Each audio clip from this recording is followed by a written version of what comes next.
Hey everybody, welcome to the video. We are here breaking down the Goodyear 400 at Darlington Raceway, aka the Lady in the Black, also aka the track too tough to tame. And I'm very excited for the race this weekend, not only because I like Darlington in general, I think it produces some pretty solid racing, I just like the track, but we have throwback paint schemes this weekend, and we have some really nice looking ones. You can let me know your favorite one down in the comment section below, but as of right now, I think William Byron's throwback Jeff Gordon paint scheme is taking the cake for me. There's a couple other ones that are really close, but man, I love the way that 24 car looks this weekend. But anyway, we are here talking some NASCAR DFS, and we have the Goodyear 400 May 9th this Sunday on Mother's Day this weekend. And if you're brand new here, my name is Chris Pennell. I break down the NASCAR DFS slate each and every single weekend on this channel. You can also find me live on Sunday morning, breaking down the entire slate, answering any questions you may end up having, usually around 11 a.m. If you want to come in, say hi, ask me a question, I'll be more than happy to help you out. It's just a fun way to hang out before the race. You can also find me on the Awesome Live Before Lock show and on their website writing articles if you do find that interesting as well. And if you do end up enjoying today's free content, all I ask in return from you is if you can leave a like on the video, subscribe to the channel if you haven't yet already, and turn the notification bell on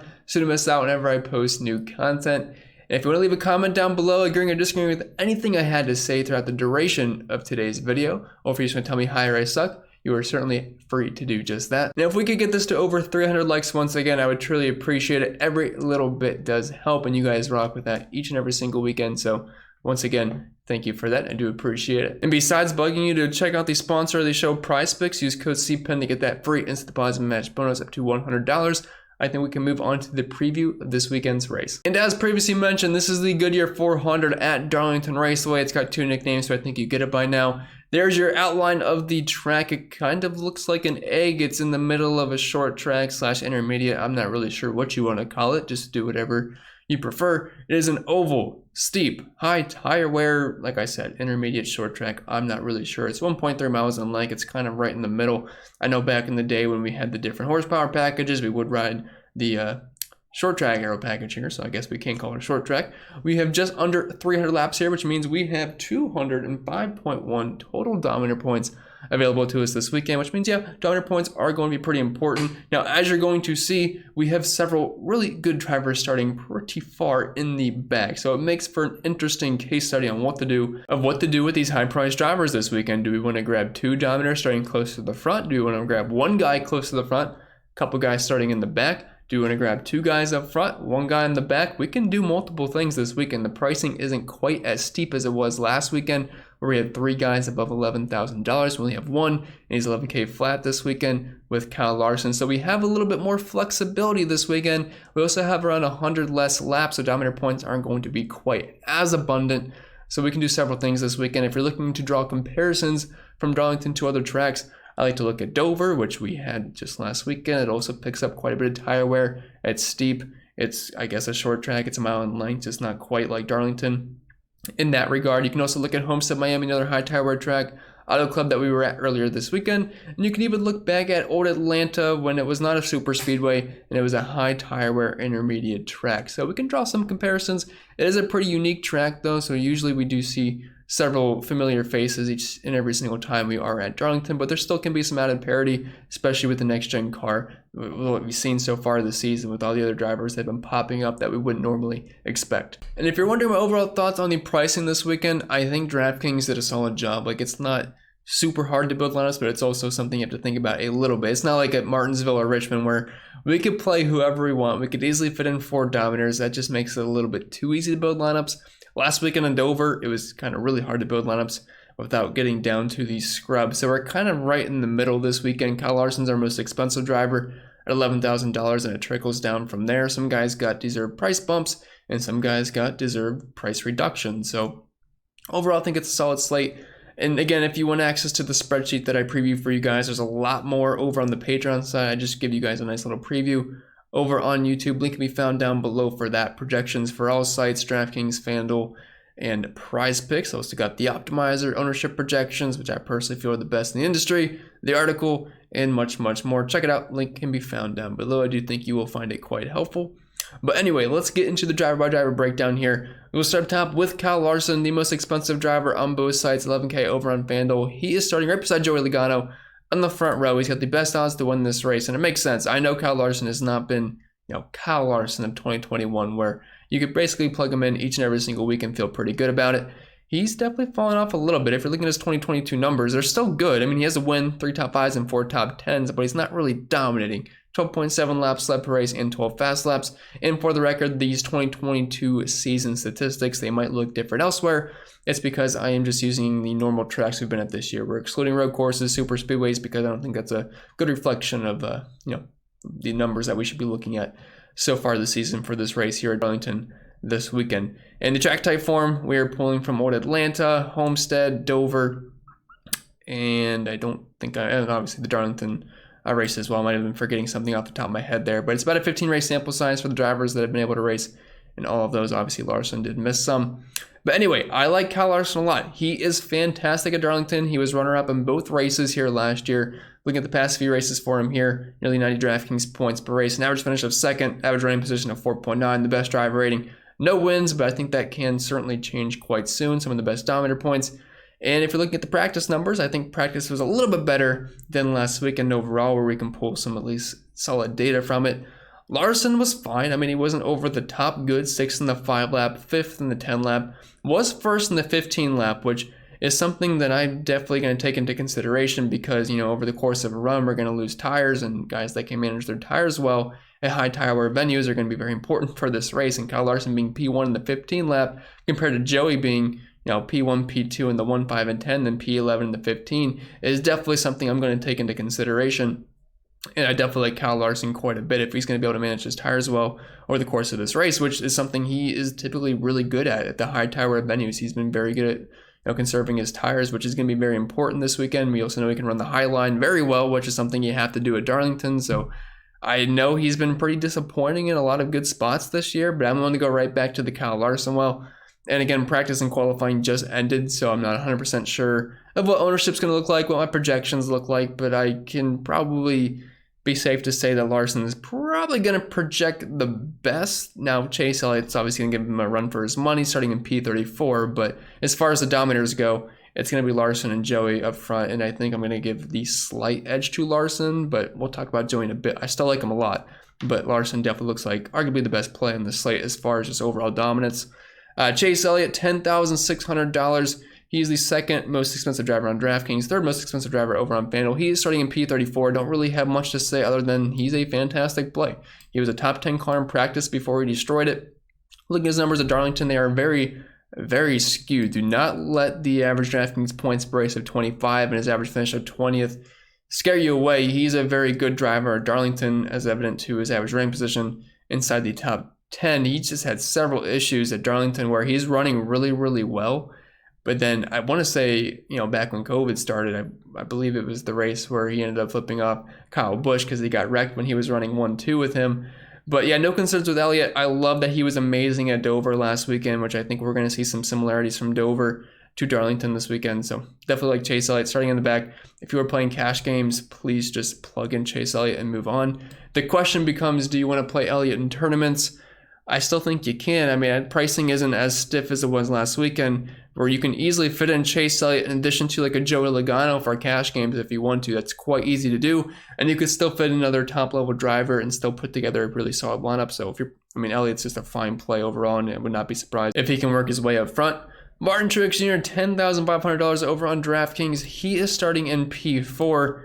And it was odd last weekend where the JGR cars did not really show any speed in practice, and then they were fast during the race. So I'm not really sure what to do with JGR at this point in the season. The one thing I will say is that, once again, Truex sucked in practice. P32 in the 1 lap, P31 in the 5, P19 in the 10, and then P5 in the 15. But you got to keep in mind, not as many drivers ran 15 laps.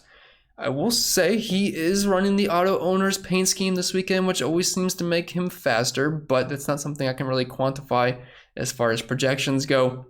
We know he's a great driver at Darlington, though. 75 DraftKings points per race, has a win, 2 top 5s, the most laps led and the second most fast laps over the course of the past couple seasons here at Darlington. He's pretty solid at similar track types. It's just I have a hard time seeing him dominate over the likes of Joey Logano and Kyle Larson, especially as good as their practice sessions were.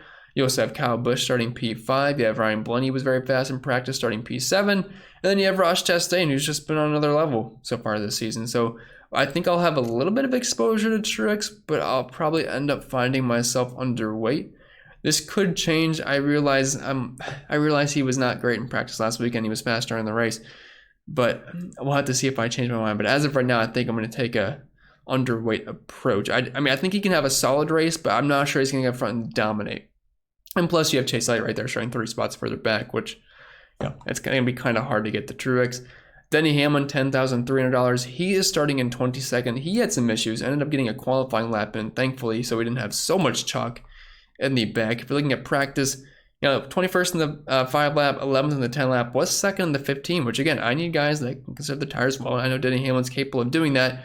It's just Denny Hamlin might be the most unlucky driver in all of NASCAR this season because whatever it is, even when he's doing well, bad things happen to him. Like he was up front last weekend at Dover, was the first off pit road, and his tire might have been first off of pit road, just flew right off of him, had to go to the rear, worked his way back up, and just issues galore for Hamlin. I believe he got clipped by Cody Ware, I want to say. Usually it's Cody Ware, so I think that's a safe bet to say. Starting in 22nd, I think we have to have some interest at least. I mean, he's got 2 wins here, 4 top 5s, and he's been fast. He was fast last weekend at Dover, and the drivers that were fast at Dover, I feel like should have some speed this weekend. I mean, it's not a foolproof, scientific plan here, but it's something I can't completely ignore, which is why I'm not going to completely fade Truex. I'll probably be underweight on both of these drivers, but I think they are worthy of at least some ownership or exposure in your own lineups. And if you're looking at what they've done this season, as you can see, I mean, Denny Hamlin's just not been very good. He did get a win, kind of backed into that one. Only 25 DraftKings points per race with an average finish of around 20th place. He also only has 1 top 10 this year, which was that win that he kind of lucked into. So it's just been bad luck for Hamlin. But at $10,300, I will probably have some exposure, but he's definitely not one of my favorite plays. William Byron, $10,100. He is starting in 9th. As much as I love the paint scheme on that car, I do like William Byron a lot almost every single week.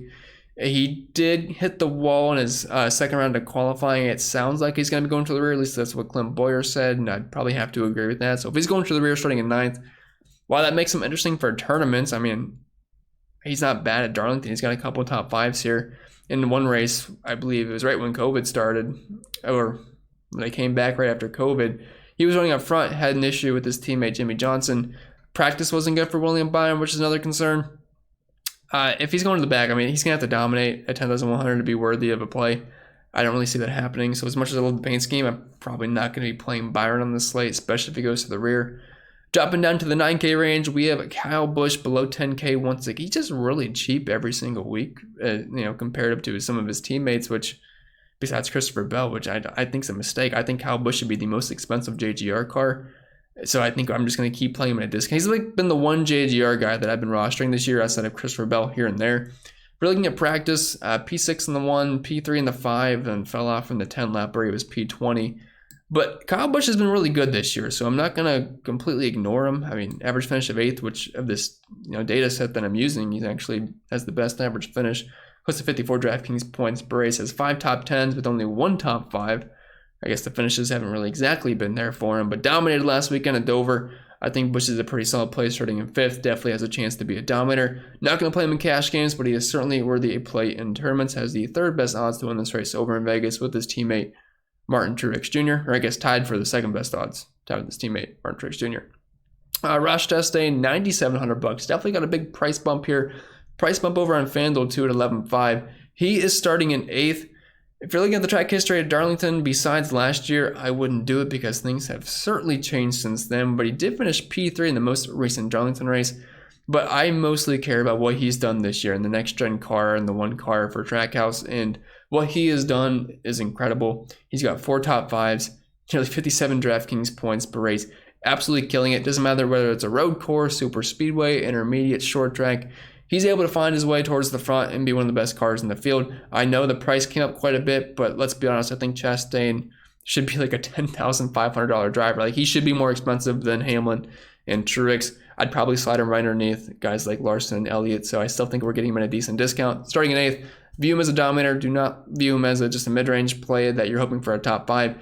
The way the season has progressed, Ross Chastain should be in the upper echelon tier of drivers, and we should treat him as such.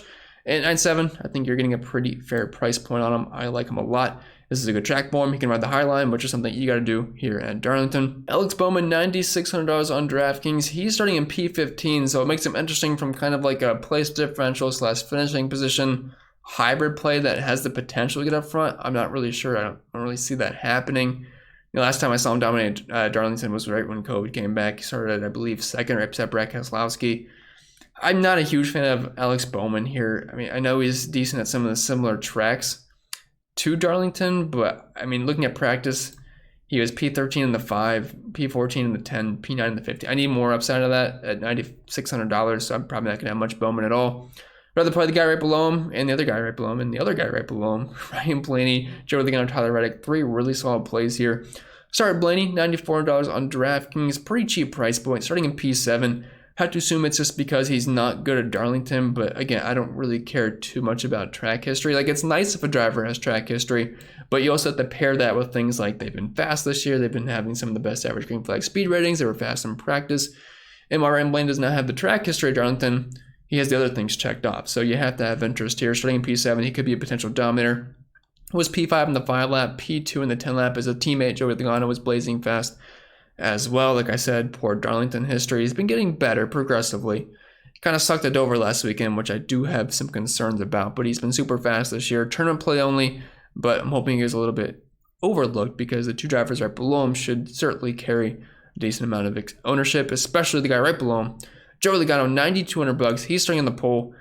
He was super fast in practice. Qualified in the front row. He's going to lead the field to green. His history at Darlington isn't quite as nice as some of the drivers we already talked about, but you cannot ignore what he did in practice. He's starting in the front row. Track position is certainly going to be important. I know he sucked last weekend at Dover, which I do have my concerns. I'm hoping they fix whatever their issues were last weekend, because I thought Logano was an interesting tournament play last weekend, but he just sucked the entire day. I mean, the entire day. He was just bad. So far this season, Logano's been okay. Not elite, but he's been fine. But $9,200, starting on the pole at Darlington for a 300-lap race, I think he's going to have to be someone you have to consider in cash games. He's going to be pretty chalky, I think, at that price point. If he was like $10,600, I would probably just say side with Larson. I'd probably get away from Logano. But at $9,200, I mean, if he can lead 40 laps in this race and hang around all day and pick up fast laps, that'll probably get the job done at $9,200. So you have to have interest. Cheap price point for a guy that looks super fast on Saturday. And then Tyler Reddick at $9,000. He is starting in 10th, talking about drivers that were fast in practice. He was P5 in the 1, P4 in the 5, P3 in the 10. And I've been kind of circling my calendar for Tyler Reddick this weekend, like the entire season. Like, I was like, whenever we get to Darlington, I'm playing Larson, I'm playing Reddick. Larson has not been up to my expectations so far. Tyler Reddick, he's definitely been very good. He's a little bit more hit or miss though, but look fast in practice, and we know the high line is going to come into play at Darlington, which we know Tyler Reddick loves hugging that wall. And it would not surprise me if this could be Tyler Reddick's first career Cup win. I mean, this is one of those tracks that's set up very, very well for him, just like Homestead Miami. So I have a lot of interest in Reddick this weekend. I know he sucked last week. It scares me to like drivers that were so bad last weekend, but I mean, you know, Tyler Reddick's not going to be a 30th place car. Logano's not going to be hanging around 30th, and the same for Ryan Blaney. I think they definitely fixed those issues that they've had. But Reddick's been very fast this year. I like the upside that he offers me. At $9,000, I'm hoping people shy away a little bit. I still think he's going to have some ownership because it's Reddick at Darlington, and I certainly understand that, and I definitely want to be a part of it. I'll try to be overweight on Tyler Reddick. Dropping down to the 8K range, we have one of the free squares on this slate. Kevin Harvick, $800, starting in 35th. Similar play to Elliott, but you're getting about a $2,000 discount. And people are going to play Kevin Harvick. I know practice was kind of, P15, P17, P13. But you got to keep in mind he's below 9K. He doesn't have to dominate. And if people are looking at track history, hard to find someone better than Kevin Harvick, maybe besides Kyle Larson in some categories. But average finish of 3.3, running position 7.2, 2 wins, 5 top 5s, and 6 top 10s the past couple seasons at Darlington. That's a 100% success rate of the sample size I am using. Yeah, so if you're playing cash games, just lock in Kevin Harvick. And it's not like he's above $10,000 where you really have to make him a focal point of your lineup. He fits in quite nicely as a mid-range play. He doesn't have to dominate the payoff. If he gets you a top 15, top 10, you're going to be sitting quite pretty as long as you have some other dominators that hit in your lineup. Austin Dillon, $8,500. He is starting in 14th. He's a fine mid-range play. Good just about everywhere. Good at the high tire wear tracks. Good at Darlington. 6 top 20s the past 6 races here. Has a top 5, 3 top 10s. I know he kind of sucked last week with his teammate Tyler Reddick, but I'm willing to go right back to the well here. The problem is the price did come up to $8,500, which kind of sucks, but I'm definitely willing to play some Austin Dillon as a mid-range play. Christopher Bell, $8,300. He's starting in third. A little bit tougher to get to him because of this high starting spot, and he was not fast in practice at all. P24 in the 5 lap, P29 in the 10, and P12 in the 15.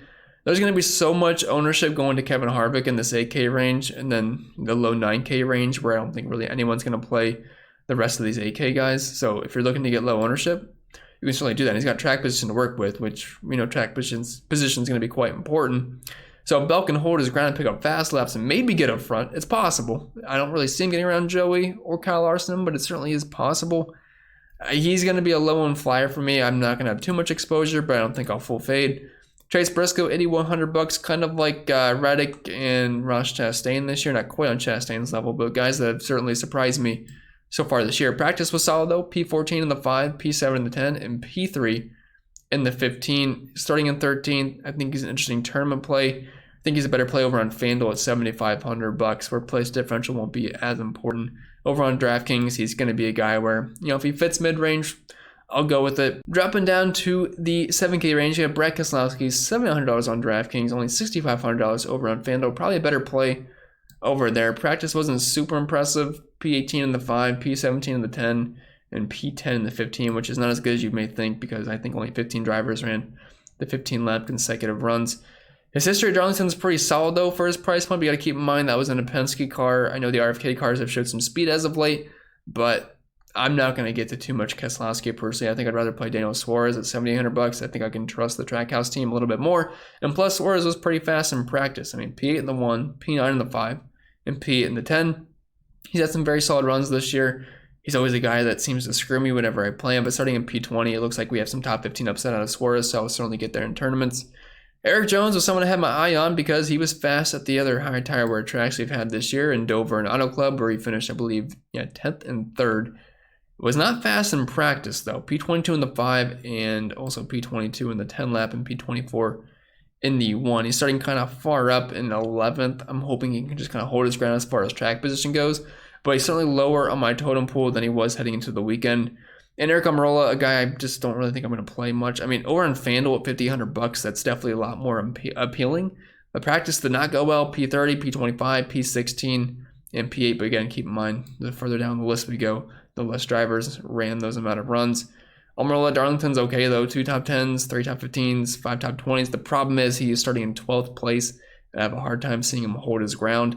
Similar tracks this year. 19th at Dover. Was 6th at Auto Club. I will give him that, but he is a tournament play only for me, and that's kind of like a large field tournament play, really.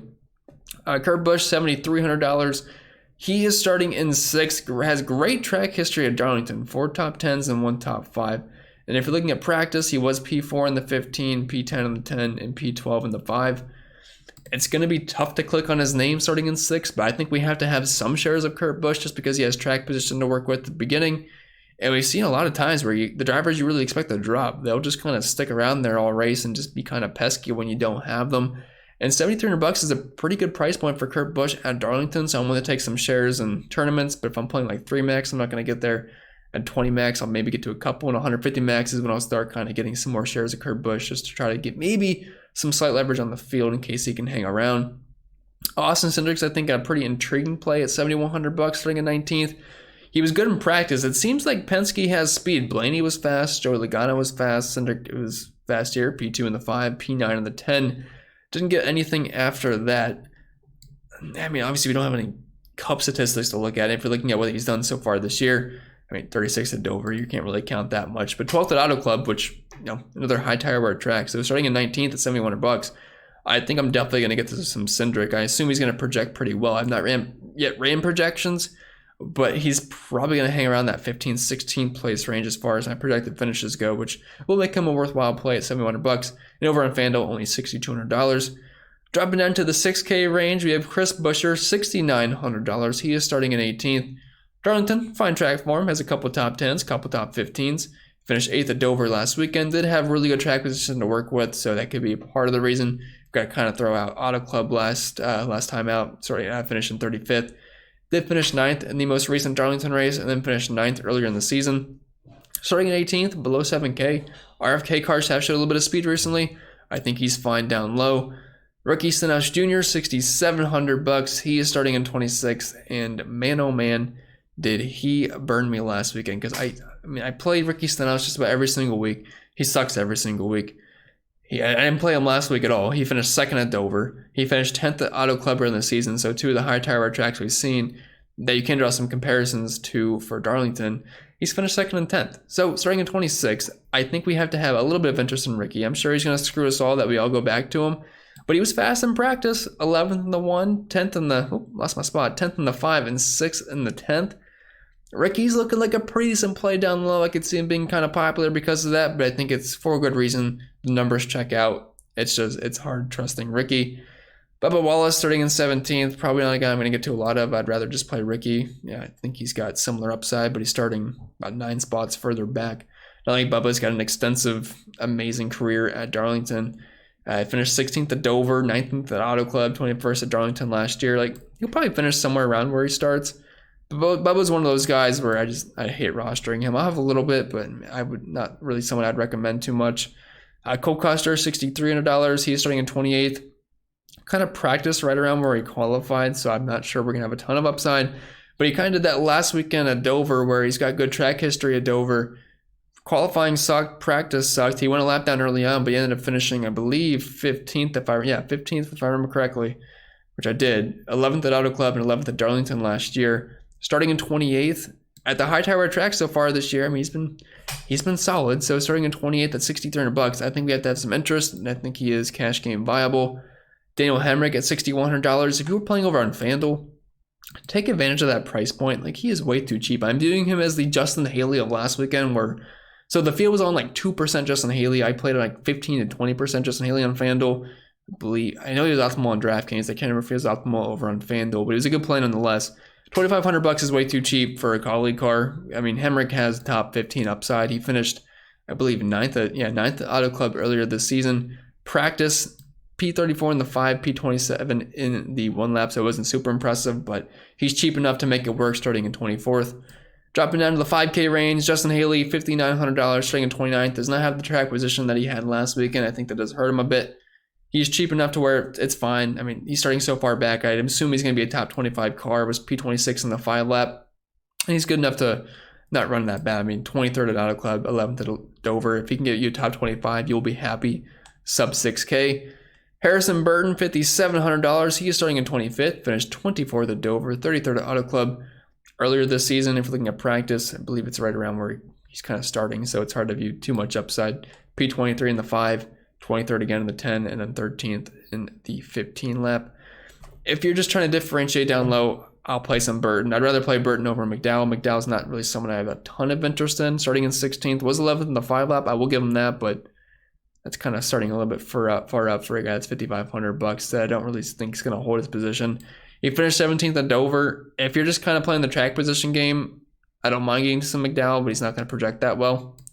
Todd Gillen, starting in 27th, very similar play to Burton. I mean, I really have nothing good to say about a lot of these drivers down low. It's just if you're going to differentiate, like, you're not going to play 100% Haley. You're going to have to mix it up a little bit, especially if you're getting those dominators up top. So I would just kind of just mix and match these guys.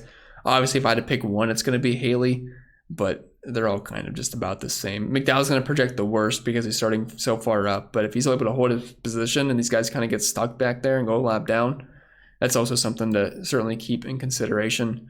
Ty Dillon's starting a little bit far up for me to have too much interest. Does have 3 top 20s at Darlington, and he finished 27th at Dover last weekend, but 17th at Auto Club. Not a whole lot of interest there. And then after that, we're talking scrubs, Landon Castle, JJ Yeley, BJ McLeod, Cody Ware. I skipped LaJoy because he's not quite down their level, and he actually had a pretty solid race last weekend where he finished 18th at Dover. I mean, it is just so hard to pass last weekend, and he had a good track position to start with, so he ended up being a pretty solid play at only $4,900. Starting in P30, I think he's worth some shots just because you can get some cheap PD potential there, maybe gain a couple spots at $4,900, and you can definitely trust him a lot more than you can like a Yaley, McLeod, and Ware. But outside of that, unless you're playing Corey LaJoy, I would not touch any of these scrubs. But with that being said, I think that'll be it for the video. I do appreciate everyone watching. On your way out, if you could just leave a like on the video, and if you're brand new and you haven't yet already, hit the subscribe button. I'll be here all season long helping you guys out to the best of my abilities. And I do appreciate everyone sticking by this long in the video. If you want to check out the Patreon, you know where to find it. Link can be found down below. Projections. Check out the sponsor of the show, Prize Picks. Use promo code CPEN to get that instant deposit match bonus up to $100. Follow me on Twitter at ChrisPennell16. CPEN16 over on IG. With that, I wish you all the best of luck, and I cannot wait for the race. I hope to see you all Sunday morning for the live stream.